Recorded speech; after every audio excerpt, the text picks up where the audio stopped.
Hi guys, welcome to our channel. இன்றைக்கி நம்ம SID டி20ல் super கிங்ஸுக்கும் சன்ரைசர்ஸுக்கும் இன்றைக்கி எலிமினேட்டர் மேட்ச் இருக்குது. அந்த மேட்சோட ட்ரீம் ஆன் ப்ரெடிக்ஷன் தான் இன்றைக்கி பார்க்க போகிறோம்.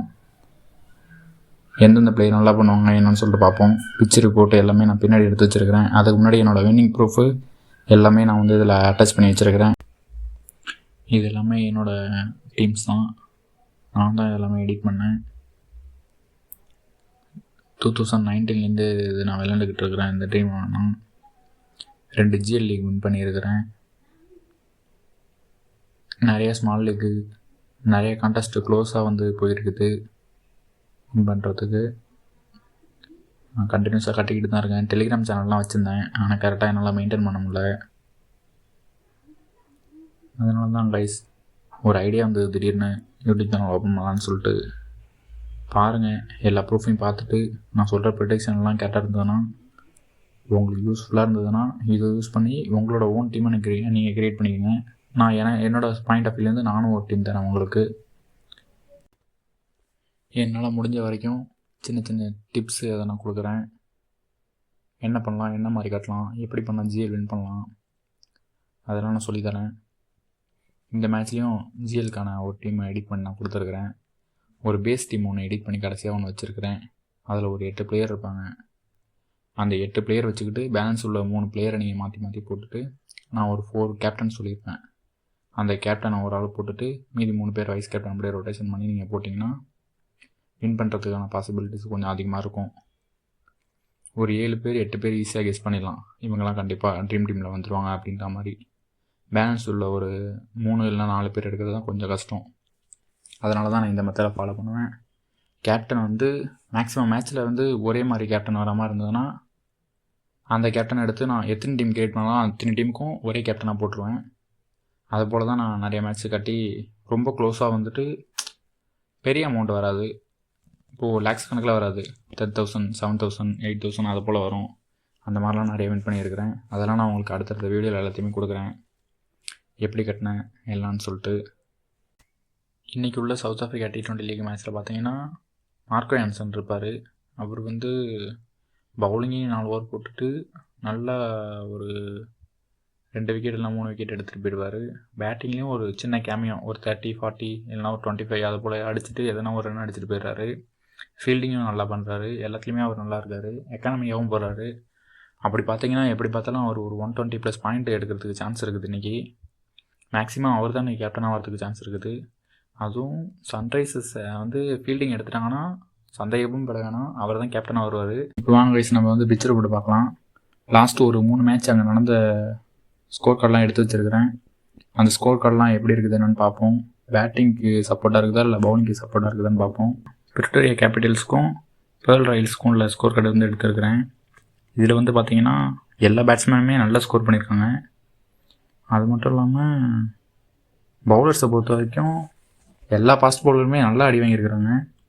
நல்லா போட்டதுன்னா ஸ்பின்னர்ஸ் தான் போட்டிருக்காங்க. முஜீப் நல்லா போட்டிருக்காரு. மற்ற எல்லாருமே எக்கானமி வந்து 10க்கு மேலே போயிருக்குது. அடுத்து செகண்ட் இன்னிங்ஸ் வந்தீங்கன்னா அதில் ஜோ ரூட் இருந்ததுனால எந்த பவுலருமே செட்டில் ஆக விடலை. அப்படி இருந்தும் பார்ட் டைம் பவுலர் வந்து வில் ஜாக்ஸ் வந்து 4 ஓவர் போட்டு ஒரு விக்கெட் எடுத்துருப்பார். ஸோ இந்த பிச்சை பொறுத்த வரைக்கும் ஸ்பின்னுக்கு தான் வந்து ஓரளவுக்கு சப்போர்ட்டாக இருக்குது. பேட்டிங்க்கு ரொம்பவே சப்போர்ட்டாக இருக்குது. ஸோ இன்றைக்கி மேட்ச்சில் நம்ம வந்து ஏடிஎன் மறக்காம அட்டாக்கில் எதிர்பார்க்கலாம். ஏன்னா சூப்பர் கிங்ஸில் வந்து நிறைய லெஃப்ட் ஹேண்டர்ஸ் இருக்காங்க. இவர் மட்டும்தான் ஆஃப் ஸ்பின்னராக இருப்பார் அந்த டீமுக்கு. ஸோ அவர் கண்டிப்பாக பவுல் பண்ணுவார். நல்ல ஒரு வைஸ் கேப்டன் ஆப்ஷன் கூட. அடுத்தது நெக்ஸ்ட் மேட்ச் பார்த்தீங்கன்னா எம்ஐக்கும் பிரிட்டோரியா கேபிட்டல்ஸ்க்கும் நடந்திருக்குது. அதுலேயும் வந்து பார்த்தீங்கன்னா பேட்டிங்க்கு தான் அதிகமாக போயிருக்குது ரன்ஸு. ஸோ பிச்சை பொறுத்த வரைக்கும் பேட்டிங்க்கு தான் நல்லா அசிஸ்டாக இருக்குது. பவுலர்ஸ் வந்து பெருசாக ஒன்றும் பண்ண முடியல. இருந்தாலும் ஸ்பின்னர்ஸ் வந்து நல்லா போட்டுருக்குறாங்க. இந்த டீமில் பார்த்தீங்கன்னா டெவலப் பிரவிஸ்லாம் போட்டு அடின்னு அடிச்சிருக்கிறாரு. ஸோ பார்ப்போம். மேட்ச் வந்து ஒரு மாதிரி பேட்டிங்க்கு சப்போர்ட்டாக தான் இருக்குது. இந்த மேட்ச்லேயும் பார்த்தீங்கன்னா ரஷீத் கான் நல்லா போட்டிருக்கிறாரு பவுலிங்கு. ஸ்பின்னரு டெவலப் பிரவிஸும் 1 ஓவர் போட்டு ஒரு விக்கெட் எடுத்துருக்கிறாரு. ஸோ ஸ்பின்னர்ஸுக்கு சான்ஸ் இருக்குது அதிகமாக விக்கெட் எடுக்கிறதுக்கு. ஸ்பீட் பவுலரை போட்டாலே அடிச்சிடுறாங்க போட்டு. நெக்ஸ்ட்டு நம்ம சூப்பர் கிங்ஸ் அதே கிரவுண்டில் விளையாண்டுருக்குறாங்க. ஆனால் மட்டமான பேட்டிங் விளாண்டாங்க. அன்றைக்கி நான் லைவ் பார்த்த மேட்ச்சு. மட்டமான பேட்டிங் தான் விளையாண்டுக்கிட்டு இருந்தாங்க. ஒன்றும் பெருசாக ஸ்கோர் பண்ணல. ஆனால் ஆப்போசிட் டீமு போட்டு பொழந்து 10-11 ஓவர்லேயே ஜெயிச்சிட்டு போயிட்டாங்க மேட்ச்சை. ஸோ எப்படி பார்த்தாலும் அதிகமாக ஹை ஸ்கோரிங் மேட்சாக இருக்க தான் சான்ஸ் இருக்குது நைட்டுக்கு. ஸோ அதுக்கு தகுந்த மாதிரி நம்ம ட்ரீம் டீமை எடிட் பண்ணிப்போம். விக்கெட் கீப்பராக பேஸ்ட் அன்றைக்கி உள்ள வருவார். பேட்ஸ்மேனாக டூப்ளசிஸ் எடுத்துக்கலாம். ஆல்ரவுண்டரில் மார்க்ராமு, யான்சனு, மொயின் அலி, ஃபெரேரா, லியம் டாவ்சன் அவங்க 5 பேரையும் எடுத்துக்கலாம். அடுத்தது பவுலர்ஸ் வந்தோம்னா வில்லியோனை கண்டிப்பாக எடுத்துக்கலாம். கிளீசன் இன்றைக்கி நல்லா விளையாடுவார்னு எனக்கு நம்பிக்கை இருக்குது. ஸோ கிளீசன் எடுத்துக்கலாம். நல்ல ஒரு விக்கெட் டேக்கரும் கூட. இம்ரான் தாகிர் உள்ளாகிறதுக்கு சான்ஸ் இருக்குது. ஸோ இம்ரான் தாகிரை நான் பிக் பண்ணிக்கிறேன். நெக்ஸ்ட்டு கேரிக் ஓவர்டன் நல்ல ஒரு ஆல்ரவுண்டர் கூட. ஸோ ஓவர்டன் எடுத்துக்கிறேன். ஸோ அவ்வளோதான் கைஸ். இப்போ நம்ம கேப்டன் யார் போகலான்னு சொல்லி பார்ப்போம். கேப்டன் சந்தேகமாக வேணாம், மார்க்கோ யான்சனை போட்டுடலாம். வைஸ் கேப்டன் ஆப்ஷனுக்கு 2-3 பேர் இருக்காங்க. ஃபஸ்ட் ஆப்ஷனாக நான் மார்க்ராம சொல்லுவேன். செகண்ட் ஆப்ஷனாக வில்லியோனை சொல்லுவேன். நல்ல ஒரு பவுலிங் ஆல்ரவுண்டர் அவர். அடுத்தது பார்த்தீங்கன்னா மொயின் அலி, நெக்ஸ்ட்டு டெனவன் ஃபரேரா. ஓவர் போடலைனாலும் பேட்டிங் நல்லா கான்ட்ரிபியூட் பண்ணுவார். ஸோ நான் மார்க்ராமையும் மார்க்கோ யான்சனையும் போடுறேன். ஸோ அவங்க 2 பேர் தான் எனக்கு தெரிஞ்சு வருவாங்க. இதே நீங்கள் டாஸ் பார்த்துட்டு எடிட் பண்ணிங்கன்னா ஜேஎஸ்கே ஃபஸ்ட்டு ஃபீல்டிங்காக இருந்ததுன்னா நீங்கள் வில்லியோனை கூட வைஸ் கேப்டனாக ட்ரை பண்ணலாம். ஸோ உங்களுக்கு எப்படியோ நீங்கள் பார்த்து ட்ரை பண்ணிக்கோங்க. நான் ஒரு 3 ஆப்ஷன் கொடுத்துருக்குறேன் உங்களுக்கு. கேப்டனை மாற்ற வேணாம், நீங்கள் அதே கேப்டனை யூஸ் பண்ணிக்கோங்க. இப்போ நம்ம ஜிஎலுக்கு போவோம். நான் ஒரு 7 8 பிளேயர்ஸ் வரைக்கும் செலக்ட் பண்ணி உங்களுக்கு ஸ்க்ரீனில் காமிச்சிருக்கிறேன். எனக்கு அது பேச டைம் இல்லை, நான் கொஞ்சம் வெளில இருக்கிறேன்.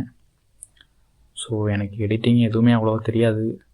ஸோ அட்ஜஸ்ட் பண்ணிக்கோங்க, பார்த்துக்கோங்க. அந்த ஸ்க்ரீனில் உள்ளவங்க தான் யான்சனை கேப்டன் போடுவாங்க. வைஸ் கேப்டன் ஆப்ஷன் நான் ஃபஸ்ட்டு சொன்னது தான். மார்க்ராமு, வில்லியோனு, அப்புறம் டெனவன் ஃபரேரா, மொயின் அலி இவங்க தான் நீங்கள் வைஸ் கேப்டனாக யூஸ் பண்ணலாம். பேட்டிங்கில் டூப்ளசிஸை பார்த்துக்கோங்க. மார்க்கோ யான்சன் பவர் பிளேயில் அவருக்கு பவுலிங் பண்ணுவார். ஸோ உங்களோட சாய்ஸ். பேட்டிங்கில் நீங்கள் யாரை வேணாலும் ட்ரை பண்ணலாம்.